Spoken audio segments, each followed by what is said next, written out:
Okay, we've just left Goldsmith.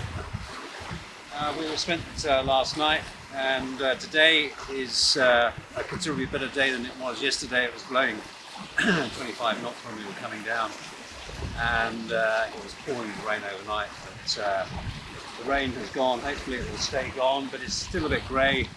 And we're heading north, back up to Lindeman, and we'll go past Lindeman and Shore, past Dent, into the Sunday Passage.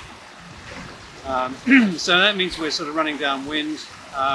We've currently got a wind angle of about 130 degrees, which is good. But what I want to talk about is a preventer. When you're running downwind, you absolutely must have a preventer on. So if you have a look at how I've set this up, what I've done is I've taken a strong line from the end of the boom, and I put a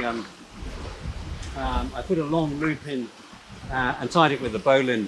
And the reason why I've given it a long loop is because you can then, if you need to take your preventer off fairly quickly, you can do that by just reaching out. You don't need to get to the end of the boom, which is way out there and you're never going to reach it. So that's why I always put a long loop in. And then what I do is I just run that line forward and put it round the cleats. You don't need to run it through a block because it's not moving. So what I do is I just run it round the forward part of that cleat and then bring it back to this winch here.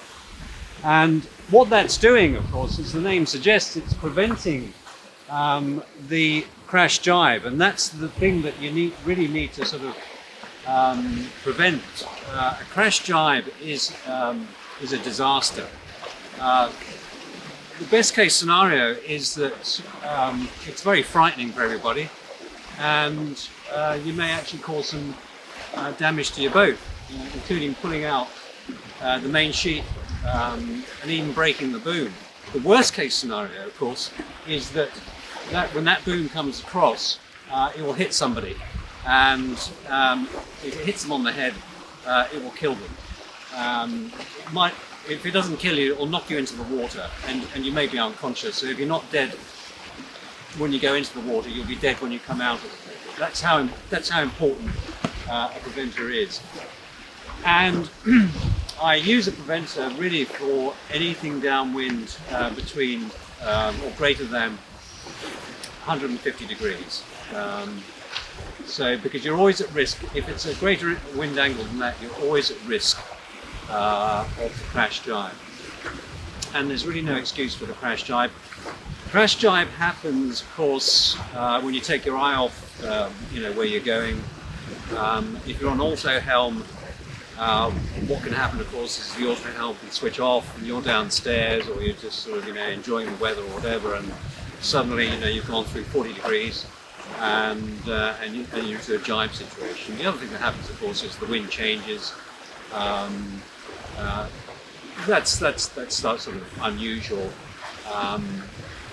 But when you're racing, the crash jibe situation happens, of course, when you're trying to avoid a collision. So the preventer will prevent that from happening.